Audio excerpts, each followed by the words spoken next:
I am back with part 2 of my unboxing. This is like unboxing review, and I'm going to be talking about the Fat Tail. If you want to see the unboxing, who cares about that? I'm going to just put it up there for you guys. So, it's about there outside of for about an hour and a half. Really hot in North Carolina today. And just got the loaded Fat Tail, and I love it. I'll tell you my setup. Got the Flex 1. Paris 180s raw, black on raw. I got Orangutan Stimulus 70mm 86A, Bones Reds, and some Kairos spacings. So first off, I bought this board for what it was made for, what they loaded described in it: commuting, pumping, cruising. And in all three of those categories, this board excels, way off the charts. I wrote a few good amount of boards that are good for pumping and cruising, little short ones that you want to carry around. And I head to Ceviche, sold it. It was alright, wasn't crazy about it. I've never been a skateboarder, and that Ceviche fits a lot of skateboarder styles. Sold it, bought the Timeline. Timeline cracked on me, so I'm not crazy about Ray's durability. It's a good company for downhill. I'm not crazy about them for all their pumping and all their cruising needs. So, Timeline was good. It just cracked on me. I mean, other than it didn't have much versatility, but it pumped great. About, I'd say Fat Tail and Timeline pump just as good as each other.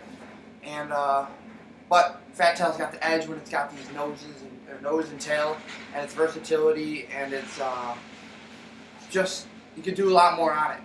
A lot more freestyle than the Timeline. Timeline just go. Doesn't even have a kick tail to get up and down curves.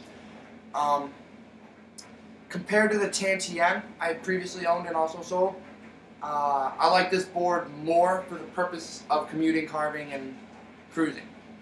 And pumping too, yeah. So I like this board a lot more for that reason. Tantien's a great board, more of a freestyle. It's like an all-around deck. This is good for just like your everyday use, getting around. I'm going to University of Illinois, and as you know, it's flat as hell. There are no hills, so I want to keep this board. I wanted a board that would keep me interested on the sidewalks, not something nice and lively and turny and flexy, and just a versatile board. And I think this board is going to be great for that.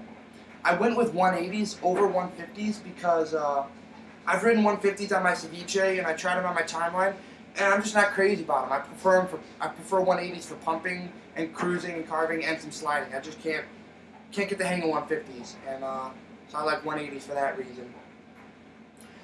As for the one thing I could change about this board, like I said, it's good for going, cruising stuff, and they made it that way because it's a one-way board. I mean, you're supposed to ride it with the nose forward. You can do your slides, do your tricks, do your whatever you want, get it back around.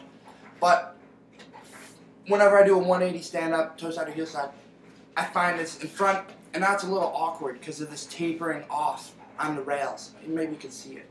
It actually tapers off. It's a little wider and more concave up here, and it tapers off to a little flatter and skinnier. It's not that noticeable looking at it, but I mean, when you're on it, you can feel it on your toes and heels. I mean, that's just me. I wish it was a little more symmetrical. I like the difference in the nose and tail, but the symmetrical body, at least I wouldn't want the concave back here, but I definitely I'd like some more width back here, just like a quarter of an inch more, a little more. And but I guess that difference lends to its torsion flex, better to pump. And yeah, that's pretty much all I got about it. And another reason I got this board is for a backpack I bought from Incase.com. The skateboarder P-Rod did align with them, and I got his original one. I got it right here. I'm going to throw it in. It's got these awesome back area. These are the straps for it. I'm going to throw my Fat Tail in there, and you can see how well it fits. It's got these heavy-duty Velcro straps, just awesome, and these little grip areas. And I mean, I jump around, spin around. I could run in it. This board won't fall out. A lot of the other boards I had have larger widths, 9.5, like the Bangra. Some like 10. Timeline didn't fit all that well in it, but this board fits awesomely. I'm gonna throw it in this way for you guys. Heavy-duty straps, easily hold a skateboard in. Holds this Fat Tail in great. Throw it on my back, jump around.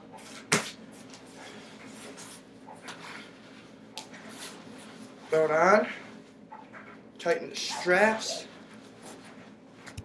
Let you see that. Put my waist strap on. Taking that. I mean, this board is in. It is like, let me show you. I shake, I spin, I jump. This board is in there. It's not coming out. And it's going to be great for my college purposes of using this board as an everyday thing. So that backpack's P-Rod backpack, $100 off in case. Highly recommend it. They got some new version 2 out. I like the version 1. I saw the version 2, but I like the version 1. Holds everything amply. And yeah. So now I got this board. Let me get it out of here. I got this board off Merskate.com. I can't say enough good things about Merskate.com. First off, the best is their customer service. You call them, email them, they will get back to you with friendly, kind words, very knowledgeable words too. They know this sport of longboarding. They know everything from downhill to cruising to pumping to freestyle. They know it all. They ride and they're with these boards all day long. So you call up, you email them, they will answer your questions gratefully. They won't be pissed off if you keep calling them day after day. Because I mean, you're putting $300 down for a board. They understand if you want to make sure you're getting the right one. I live in Chicago. I ship to North Carolina. So that's from California, where Merskate's at, all the way to North Carolina, pretty much diagonals, opposite ends of the map. And it's free shipping. No matter what, as long as you buy over $25, free shipping. On top of that, no tax. And the best prices you can find. I got this board for $300. Offloaded, it's like $320 or something like that. Off other sites, you're paying $320 for this setup. Off Mer, $300 even, 320 cents. So I mean, the prices are the best, the customer service is the best, and they have tons of gear on their site. All of it. I mean, you could set up complete, save like 20% as opposed to going off all those other lame sites where you got few options. And if any questions or anything, just give them a call. They know it all. Thumbs up to Merskate. They're doing everything great. Nothing better. I bought 7 boards from them, and I'm going to keep buying from them. And yeah. Alright guys, hope this review helped. If you got any questions, just put them in the comments below. I'll check it every once in a while. This is my first video on YouTube, so not sure how it all works, but I'll figure it out. So just ask me some questions, or if you want to email me, ask for my email, I'll let you have it, and go from there. Alright, load of fat time. We'll get back out there and ride it some more. Later.